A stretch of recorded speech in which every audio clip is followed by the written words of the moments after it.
This original WSRE presentation is made possible by viewers like you.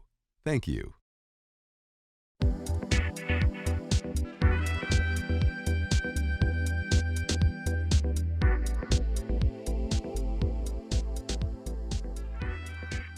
Imagine if you were a wealthy business owner in the 1850s and you had nothing better to do other than make a bet with your friends and family that you could illegally ship slaves from Africa to Mobile, then burn and sink your ship to hide the evidence from authorities who got wind of your scheme. Sounds like a synopsis from a movie or a plot from a mystery thriller? Well, in actuality, it's the backdrop behind a little-known historical event in Mobile, Alabama. We're talking about Africatown. And there are several wonderful organizations, community groups, and individuals working to preserve the legacy of Africatown, as well as a number of efforts to revitalize the community. But tonight on The Aware Show, we're going to feature one of those groups as we highlight the extraordinary story about Africatown, its history, its legacy, and its courageous people. And joining me on the phone to do it, we have Dr. Sharon Ingram. She's the CEO and chairman of the Alabama Benin Trade Forum. And here in our Aware studios, we're joined by Henry Hassim on my right. He's the vice president of the Alabama Benin Trade Forum. And on my left, we have none other than Elder McKinday Bolahan, Alabama Benin Trade Forum as well. Thank you all for joining us for this Aware Show. Thank you for having us. This is going to be an exciting Aware Show. Glad to have you there, Dr. Ingram. We'll get to you in a moment. But first, for our viewers, a special treat. A gift from McKinday to you from Africatown. Tumbamile, tumbamile oba, tumbamile, tumbamile oba, tumbamile, oh, tumbamile, tumbamile. Tumbamile oba. So this is a song of thanks and praise and sung in the Yoruba language of Nigeria. Very good, and this was written by you. By me. It's a very special treat for us. Thank you so much for sharing. Well, thank you very much. Now, we actually go back a long way back in the days when I was a news director and public affairs director at WBLX AM and FM here in the market. And so to see you again after all these years and for this occasion to celebrate African American history and culture and to do it by highlighting Africatown is a special treat. But it's also a treat to see you again after so many years, and I am very honored to be on your show. Very good. And also with you, Hassim. Hasib, we're so glad to have you joining us, as well as Dr. Ingram. We know that you all have been tirelessly working to preserve the history and the legacy of Africatown. And we're going to get to you all and what you've been doing with the Benin African Trade Forum in just a moment. But I want to talk a little bit about the history of Africatown. We started off with it at the top of our show as we tried to just kind of capture the audience by giving them a very brief overview of the historical beginnings of Africatown. But I'm turning to you now, McKinday. Just really dive in there and give us the background. Okay, your statement about this scenario that you was laying out. Slavery had ended in 1859, and this bet was the cause of 100 souls being snatched from their homeland, carried across the ocean, and brought to what we call Magazine Point, it's now called Africatown. And it is really a fascinating story of people surviving and people living and people remembering. And I think it's a privilege to be working with Dr. Ingram and Brother Hasid and trying to preserve this history, because when the people seek to define themselves or get direction, they have to re-identify and reclaim their heritage and their history. And that's what this story is about. The Clotilda was a ship that was about the fastest schooner that they had in the Gulf area at that particular time. And it was a bet by Foster, the ship owner, the shipyard owner, and the Mayer brothers, very wealthy families in Mobile. In an argument and a debate, like you said, they decided that they'll see could they still go to Africa, acquire slaves, and the federal patrols was looking out for that kind of thing because it was still trying to be taking place here in the Gulf. And they made a bet that they could still go over there and get slaves and bring them back to America. So that's what this story is about. It's about a people surviving that. It's about a people striving. And it's about us remembering that sacrifice and that survival that they went through. And this thing really happened. I mean, it sounds, like I said, like a plot in a movie or something like that, but this really happened. And so we know that this is Mobile's history. What do we know happened after that? There's some other things that came into play where these people were kind of left once they were brought here. Well, yes, they was left, and because the feds had got wind that this was taking place. And so they was left, I don't know if it's Canebrake or Mahaney Bridge or one of those named little islands. They was left there for a while. Then they was carried further up in Mississippi and Mobile County and put to another place. And then they came and they took the Clotilda and they burnt the ship to hide and cover up what they had done, because there was severe penalty if they was caught bringing slaves into this country. The people, eventually, I think in your introduction, you were saying about when the Confederate left this area, how happy they was, that they was able then to start building a community, coming together and building the community. And that community is called Africatown, U.S. Today, and it was Plateau Magazine Point at that time. And they had many families, and they was builders, they had trades, they owned their own businesses, they had bricks, they made their own bricks, they made their own shingles to go on their houses, they was fishermen, and they practiced the art of naturopathic herbal medicines, the natural medicines that they used to stay healthy. And so this was a time when they kept a lot of their traditions, a lot of their foods that they remembered. And the word gumbo is an African word, but it's a mixture of okra and other kinds of things to make a gumbo soup. So they remember a lot of the foods and the traditions that they maintained and preserved. And we have an Afro shade that we used to have many, many years ago when we first started the relatives from Africa who have a lot of their people buried here in Plateau area, in the African cemetery. They used to come over every year, and every year we used to have a big celebration. But when they first came over, the Africans wanted to apologize for being involved in the process of helping enslaving their people. But they was caught up in a system themselves that was actually forced upon them to participate. So we got together and we said that what we was going to do, we was going to reach across the water and join hands together as a people. And even though this was a terrible legacy, we was going to use this legacy to build a community. Awesome. And in that, a lot has come about in recent years with Africatown. There are different organizations, as we mentioned, who have done different things and have been trying to basically preserve the heritage and the history and to make it a really big deal, because it really is a really big deal. And so that's where your organization has come into play. Yes. I was just reflecting on some of the comments there, which is very true, and I was thinking about the great historian, Mr. Henry Williams, that really gave birth to the newer generation, because people say, wait a minute, you wasn't born back then. How do you know all of this stuff? Well, our great historian, Mr. Henry Williams, inspired the mayor of Pritchard. It wasn't mayor at that time, but John Smith.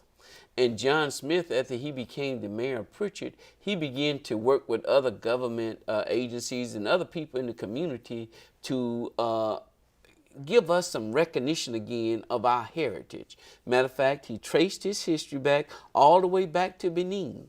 And today, John is buried over in Benin. So we were able to take his ashes as a respect of returning home. Through that effort, John led a delegation in 2005 over to Benin, Africa. And we all went. I was able to go on with that delegation. And we went to Africa, and it was a new beginning for us because, you know, we had a Western mind, and I had never been outside the United States before. And when I got to Africa, it was kind of shocked. And not that all the bad things that you see, that there are people in Africa, there's parts of Africa that's as modern as America. But, you know, we were used to seeing pictures that was portrayed on TV that wasn't necessarily the truth. Mm-hmm. So what we learned when we went to Africa, that they showed us where the slaves would leave and exit Benin. And there's a city that's called Ouida. And in Ouida, and this is the city that John is buried, because that's where he traced his family back, and he's still got family members over there now. He traced it back to Ouida, and in Ouida there's what's called a gate of no return. And they showed us that the African would take their last wash off before they would be headed to the ship.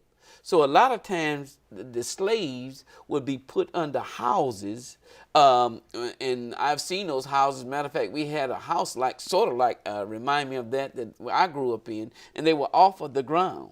But they only sit about so high off of the ground, and all the slaves wasn't in the house, they was under the house. So, you know, after weeks, they would be defecated and everything on themselves. So they would wash them off before they moved them to the big ship to bring them to America.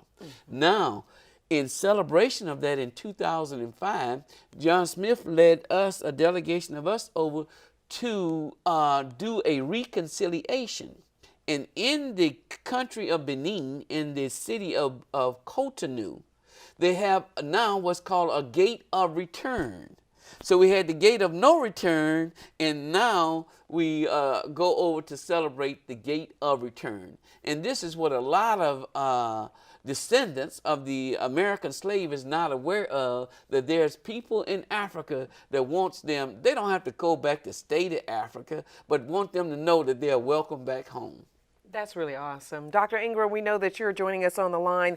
Dr. Ingram, once again, is the CEO and chairman of Alabama Benin Trade Forum. Tell us a little bit more about some of the inner workings right now of what you all have done to go back and get some of the history of Africatown and bring it to the forefront. Thank you, Dee Dee. One thing I want to bring to light and add to what McKinday had said is that just trying to, so we want everyone to picture what had happened to the, I like to say Africans, I don't like to use the term slaves, to the Africans that became enslaved. When they were, imagine being in your homeland and a group of people would come with guns and knives and swords to put around you up as if like you were cattle. And what they would do is they would, whomever they caught, they would put them in little shacks, as we would call them, little tin sheds, and they would keep them in there for about 30 days with nothing but bread and water.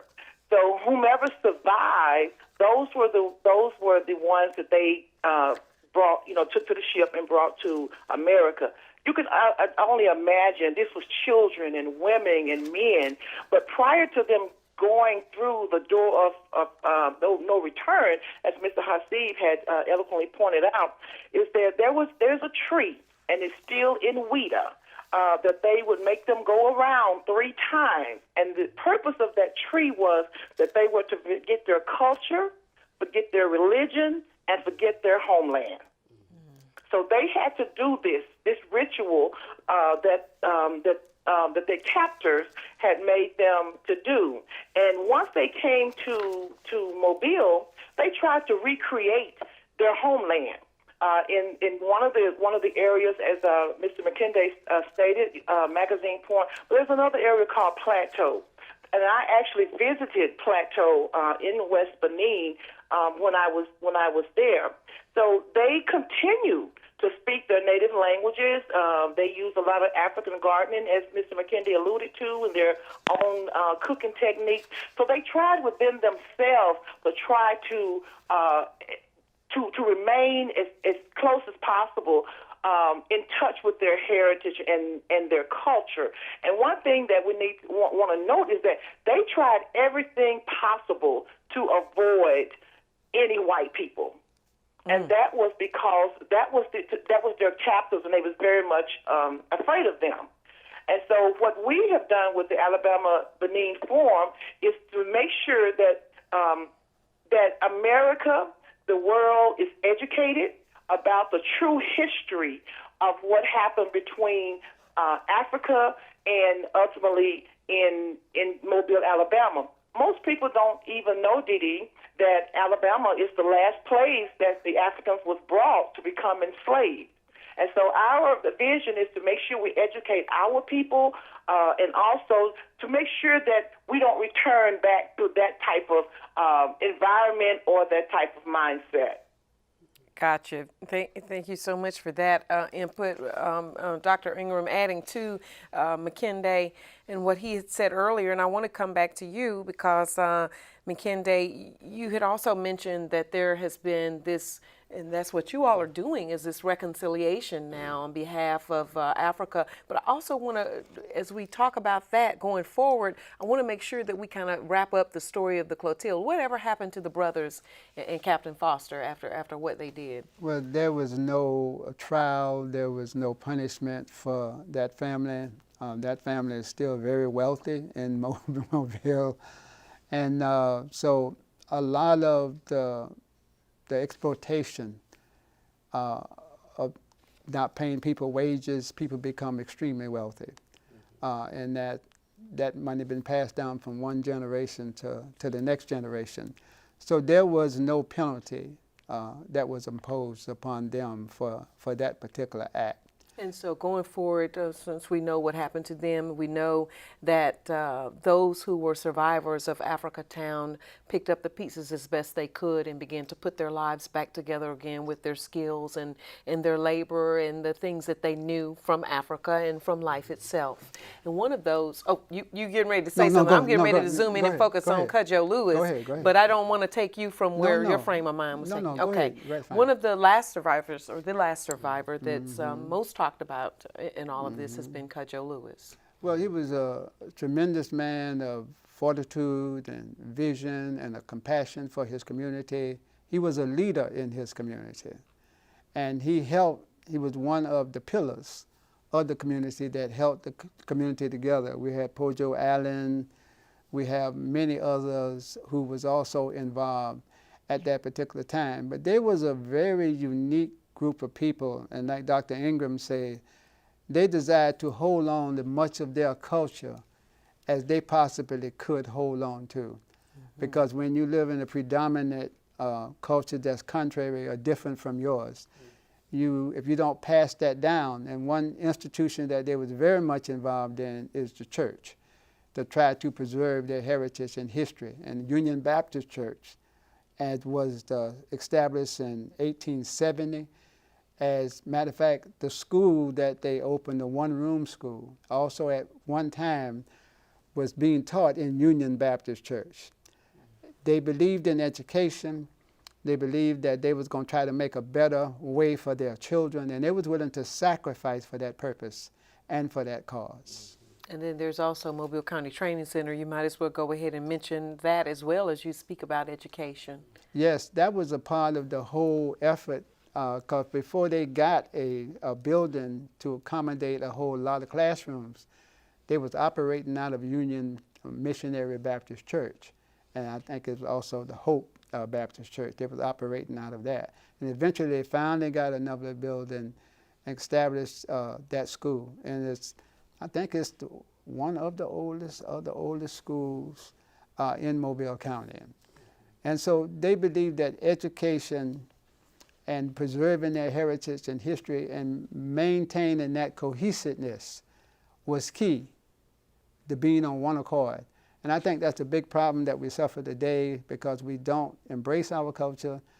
We don't understand the importance of the lessons that it has to teach us, or the wisdom that's in that culture. And I think that groups like what we're representing here tonight, they're trying to change that. Yeah. And so as we zoom in and focus a little bit more on what you all are doing, tell us. What we are trying to do now is bring Africa, and Benin in particular. The president over there, when we met in 2005, and then we went back in 2008, I believe it was, he says to us at the time that Benin is the key to coming home, to coming back to Africa. And if you look at how the country is shaped, it's shaped like a key. So I say, well, maybe that's. So he says, this is your key to coming home. You come in Africa to Benin, and then Africa will open up to you. And so we've been working with the country of Benin and the country of Togo and Ghana and Nigeria and all the West African countries in there to try to bring about this reconciliation. There's opportunities for the descendants that came from Africa economically, culturally. All of these things can be achieved. The problem that I've seen is educating the descendants in America about their descendants in Africa, and we hope to in the future be able to take groups back over. Our overall vision is to get a ship big enough to take 2,000, 3,000, 4,000, 5,000 people, and let's sail back where the ship was brought over here, that we came on a ship. Let's go back home on a ship. Okay, and of course, you know, I'm just going to be devil's advocate for a second, because you're going to have factions that are they're going to have views that some would say are ignorant views. Right. Mm-hmm. They don't want to go there because, and I don't want to get too far sidetracked with this, but they don't want to go there because they don't want what they might fear what would happen. On TV, right? Yeah. Well, I was afraid too. Mm-hmm. You know, you got that little fear in you because you've seen all this stuff on TV, and I had never been outside of the country. Once you get to Africa, that fear will subside. Now, I would love to, and I hope I'm blessed before I leave here, to be able to go to Africa, to stay over there 6 months, and maybe to come back to America 6 months, and maybe sometime go stay a year or two, and then come back to America. We're not saying you got to go back to Africa like some of people are saying, that you're going to get left over there. But you need to see where you come from. Right. Well, you need to also understand that the people who created astronomy, the people who did irrigate the Nile, people who built pyramids, the people who had first established medicine, dentistry, all of those people, those trades, we was not a people who was doubt the skills of civilization when we came here.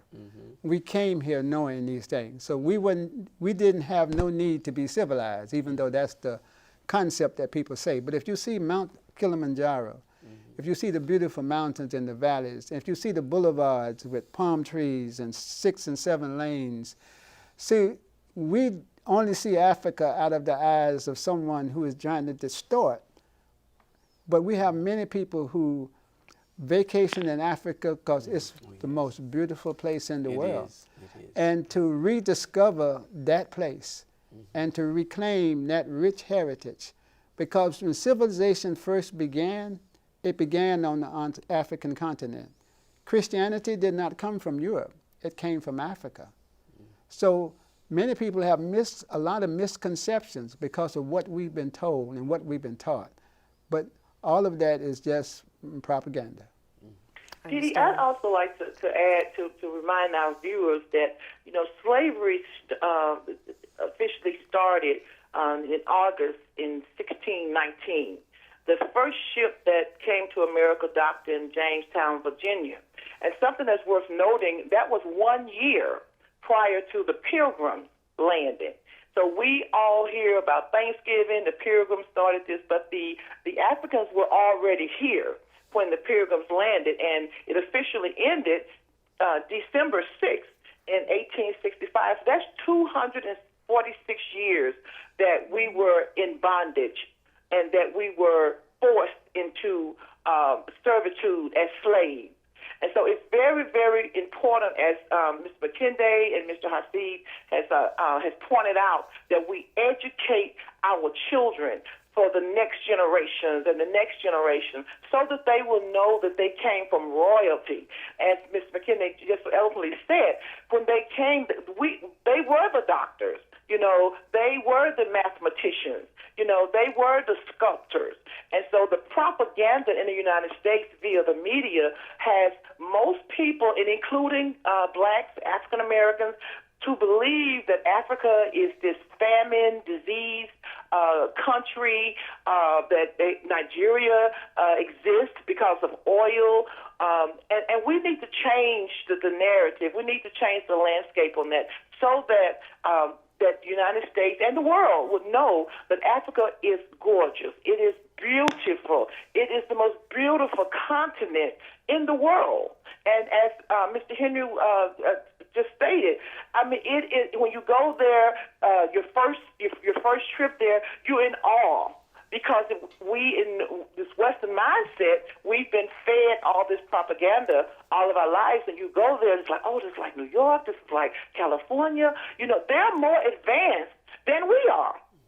As a continent, they're way more advanced technologically than we are. So we want to, this forum, that's part of what we're doing is to change the mindset of people when it comes down to what Africa and Africatown really represent and what the culture and really is all about. And I'm glad you went there, Dr. Ingram, because that was where I was going next, is to try to just zoom in and focus more. We're talking about Africatown and we're talking about Africa and that sort of thing, but I really want to talk about specifics of what you all are doing on the ground right now to make everything that we're talking about come off the pages of history and into a legacy that we can leave for our children and our children's children. Well, specifically, thank you, Didi, for that. One of the trips that I just returned from West Africa in Benin, and I met with all of the government officials, from the newly elected president to all of the cabinet members there, and we have assigned a partnership agreement with them that we would act as the clearinghouse basically for all of West Africa. And what that would do is that for businesses, public and private partnership, but businesses in Africa that want to do business in the United States, then they can come through us as a forum. And what we would do is we would pair them with businesses here in the United States that to receive their goods. And also, if there are businesses here in the United States, we want to encourage them also to do business in Africa. So we want this to be a bilateral agreement and approach. And we're spending a lot of our time in educating locally, and now thanks to AWARE, that we will be able to educate nationally about what Africatown is and what we need to do, some of the challenges that we face because of the propaganda and from the lack of support from the public, from the descendants of Africa. When I say descendants, I'm talking about all of us as descendants from Africa. That Africa is very, very important, and something that we don't understand and we don't talk about is the fact that Africa is the number one, is the richest continent as it is in the world, and also that everything that we use in our everyday life, 99% of all raw material comes out of Africa. So we are working on trying to get businesses that will go into Africa to help build processing machinery, so that those businesses in Africa, they want an American presence in Alabama, specifically in Africatown, to create jobs, to create opportunities, to create cultural universities, basically, technological centers. So we're on the ground, working up, trying to get our people to understand the importance of the connection. That's where we have to start, is what the connection is between Africa and Alabama and Africa and Africatown. That's where we lose, that's where we have the disconnect, because most African Americans, the black, don't think that Africa is a priority. I think that I see. I would totally agree with her, because we are trying to make that connection economically, culturally, and spiritually. There's a website you can go to called African Growth and Economic Act, and you can look at all the different products that the Africans have that they would like to try to create trade with these different products. So that's an act that the United States Congress of the United States gave an exemption to the South Sahara countries that they could ship their duties in. And Pritchett and Tuskegee was very fortunate. They voted to set up trade-free zones where you could ship products into these zones without duty. And so those two areas was very, very on the cutting edge of trying to establish this relationship, the economic relationship. We invest our money in a lot of things, but we don't invest our money in the things that going to benefit not only us, but the next generation. If you spend all your resources with someone else, then you can expect for your house to be raggedy. So we have to learn to invest in the things that going to help build and maintain our community. And a lot of the social ills that we are struggling with is because of lack of resources. I see. And did he also like to add regarding AGOA, which is the African Growth Opportunities Act, that was enacted in 2000 into law under President Bill Clinton. And as of March of this year, there are over 8,000 products that can be brought into the United States duty-free. And for our viewers, duty-free is the tariff that's associated with when you're shipping goods, via ships here to the United States, that they charge you a duty. Well, the African Growth Opportunities Act allowed that they would get preferential treatment for countries in Africa for their goods that were stamped in Africa coming into the United States, because the duties could be $30,000, $50,000. So for a very small farmer or even a very small business owner in Africa, that would just wipe them out completely, or they just would not be able to ship their goods here. And one of the things I also want to highlight is that the World Conference of Black Mayors, whose president is former mayor of Tuskegee, Mayor Johnny Ford. He's also been very instrumental with our working with us with Africa. Tuskegee does have a free trade zone also. And so we have been working side by side, hand in glove with Tuskegee, and also to make sure that we economically, that both Tuskegee and Africatown and Mobile both benefit economically through the AGOA Act. And when we talk about bringing products in, we have the port in Mobile, Alabama. It is the third largest deep water port in the United States. So it can accommodate, it's about 16 berths. So it can accommodate a lot of goods coming from Africa. And you was asking what are some of the things we're doing on the ground, because previously the ships have had to go down to Jamaica and come back up and then come into the United States. So we're working so we have a direct path from Africa to the United States, and once those products come into the United States, then they can be shipped out to via trucking companies. They'll be shipped out to various business owners in the United States. So there's so much opportunity there. It's so much opportunity for Black America, as McKinney said, economically, just the cultural awareness of it. There's so many opportunities that we are missing, and it's very important that we connect the dots.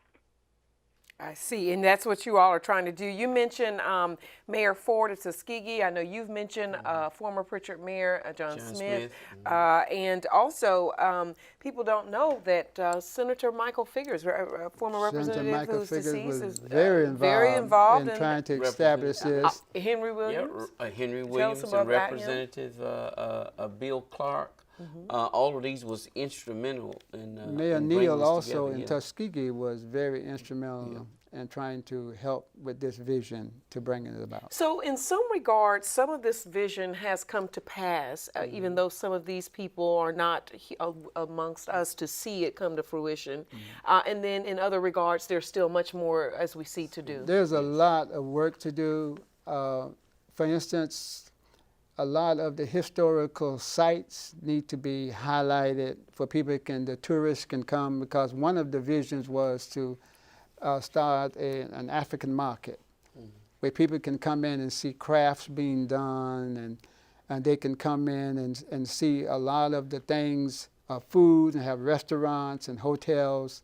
So the possibility is there, the vision is there. But the resources and the organizational and the structure and the community support is what we are trying to utilize this service that this platform that you are allowing us to speak to those people to recognize that this is an avenue for economic development, for culture awareness, and for reclaiming something that was actually very valuable to us that we lost. Let's talk Didi, about. also, we want to build an African museum. Okay. In Africatown. We want this museum to represent our ancestors. We want this museum to be one that people from all over the world will be excited about coming to see visit this museum. That in itself, the tourism will create much needed resources and an economy boost in Africatown, in the Mobile area also.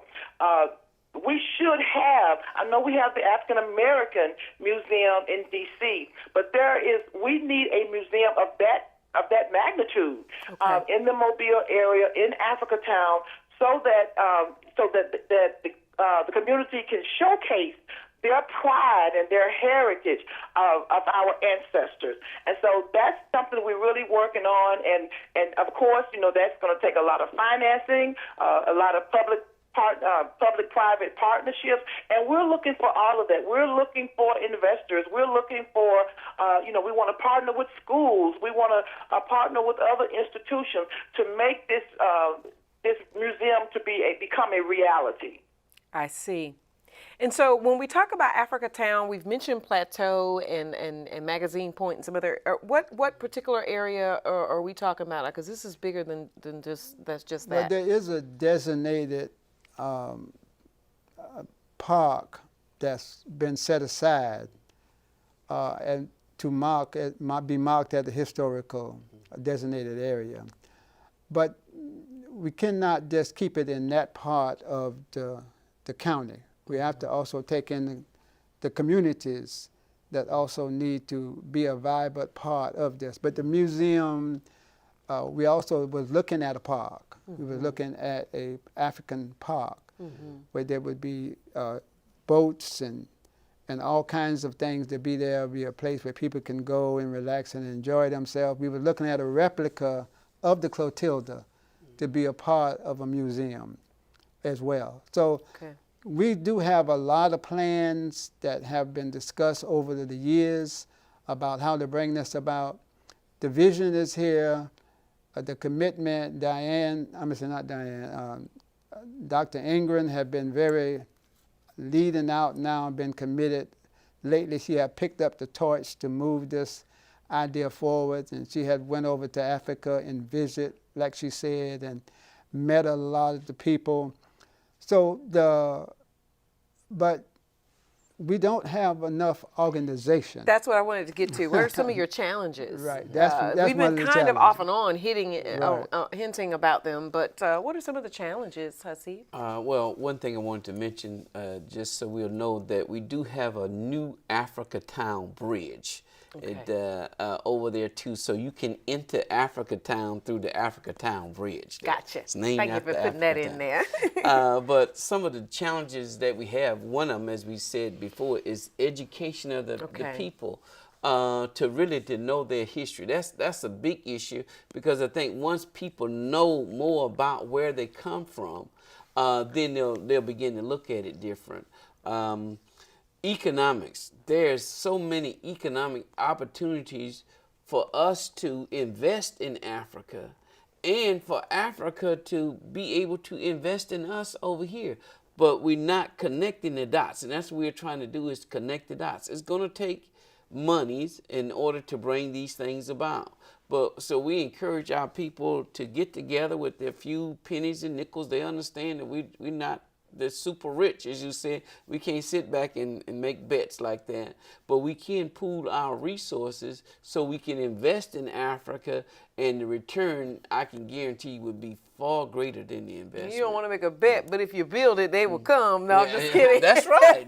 That's right. Didi, also, I just want to just interject this here. This is larger than the forum, and it's going to take all of us to bring these ideals and goals to fruition. We have to become more organized in order to make sure that this it is a reality, and that is one of our challenges, because this is, so many things that we're talking about. This is far greater than the Alabama-Benin Trade Forum, and it's going to take all of us to come together in unity, to operate as a unit, as one, to proceed further with this. And if I may, I would like to just also to highlight next year, 2018, it'll be 153 years, and what we're working on is for the Juneteenth celebration, which is not really embraced in Mobile the way that it should be. They have celebrations in Pritchard, but we want this to be a celebration all over Alabama. We would love to see Juneteenth as a national holiday, to celebrate our history. We're not. Yes, it was a dark time in America's history, but this is still our history, and it's something that we don't want our people to be ashamed of. This is our history. So the entire diaspora is more than just the United States. We're talking about the Caribbean. We're talking about Liverpool. We're talking about Asia. Everywhere, every country in the world is part of the diaspora. So we want 2018 to be the largest gathering of the African diaspora in the city of Mobile, Alabama. That's huge. And we're inviting the world to come and see what Mobile has to offer in terms of Africatown. Come and see, experience the heritage, experience the culture, experience the possibilities, experience the flavor of what Africatown is made of, and what we come from, where we're going. And I have to keep going back to our generations of our children. If we don't teach them now, if we don't preserve the history now, sooner or later it's going to be forgotten, and we don't want that to happen. The resistance, we need to look at people who survived all was thrown at them, people who survived all of that. So we are celebrating their survival, and that characteristics of being willing to sacrifice for the next generation, that unselfishness, that commitment to a vision and a future and having hope. In spite of what they was going through, they still sung songs. In spite of what they were going through, they still didn't let anything just rob them of their joy. So we wasn't celebrating because we was in trouble. We were celebrating in spite of the trouble we was in. And so that's the tenacity of a people. And that's what we want to capture in our young people. In spite of what challenges you have, you set goals. You strive for those goals. You strive to reach them. But making people aware of the beauty of their heritage, because it's been so distorted, is one of the key challenges we have. And when it comes to when it comes to the culture exchange that we had, we used to have 2 and 3 blocks of African art and culture dancers and Afro shades where food and celebration was. I was down in South Carolina, and they used to have a group of African dancers come over. And every time that the African dancers come over, the vineyards where they went was packed, because those brothers had all kind of costumes on, and them drums was kicking it, and them beautiful women was dancing. But there was just a whole lot of celebration. They was on stilts. They was dancing on stilts. So there's so much festival, a carnival. creativity. Yeah, so much creativity when we come together and celebrate ourselves. And we are not holding any bitterness. This is not against anybody. We just struggling to trying to make things better for those who are here. So it's not a struggle against anybody. It's a struggle to survive. I see. I see what you're saying. Well, you know, I was just thinking as you said that, we had some presidents. I remember President Bush being one, because they highlight him. You can understand now how he got into the spirit. A man that probably couldn't dance, as we saw during his inauguration, but when he went to Africa, he was in it because he was able to get to the spirit. So that's what I'm saying. If you go there and experience that spirit, you'll never be the same. And what did you say about going to Africa and the dancing and the singing and the music? I was saying that there was a saying that they kind of say this sometimes to make us understand just how much we have lost.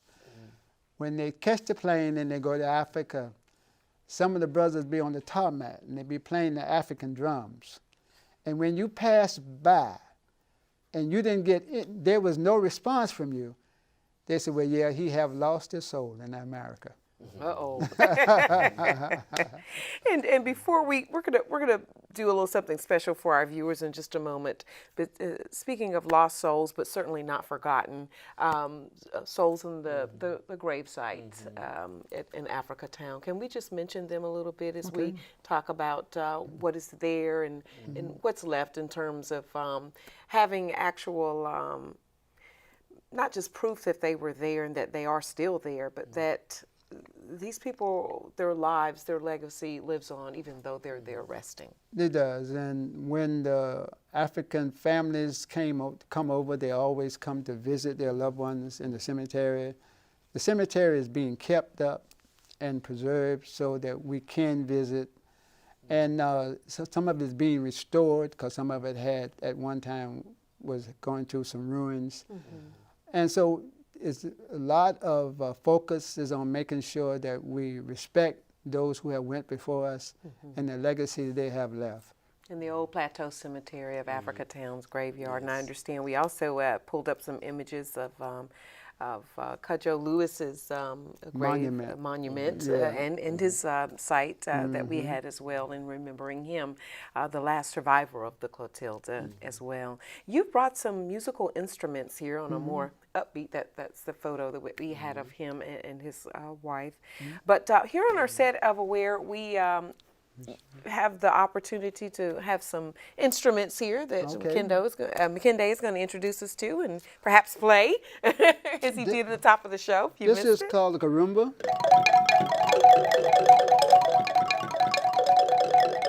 Now we call it xylophone here in America, but we have been playing music. Now music, they say, the kind of music you play determine the health of a community. If you got sick music that's saying sick things, then you got a sick community. But if you got music that's talking about healthy things, and then that reflects a healthy community. So this is called a xylophone.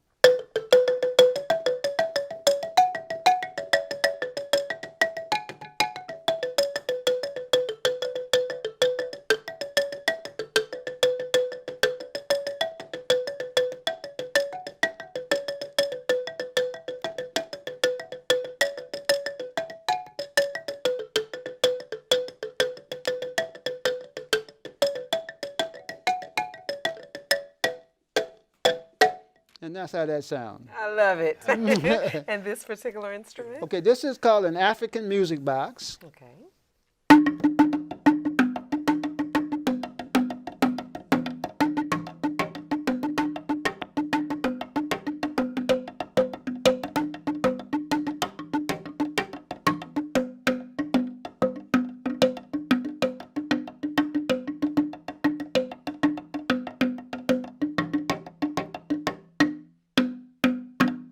That's how that sounds. I love Well, it. I would say this much: my soul is not dead. Neither is mine, because I was about to get up to the 2/4 beat. That's wonderful. Music is universal. It's a universal language. It's a universal Yes. language where people celebrate. And they say this, to communicate, it connects us to each other. And it also connects us to our Creator. And so music has been a very instrumental part of lullabies when we're born and funeral processions when we die. So music is something that accomplishes us all through life. Mm-hmm.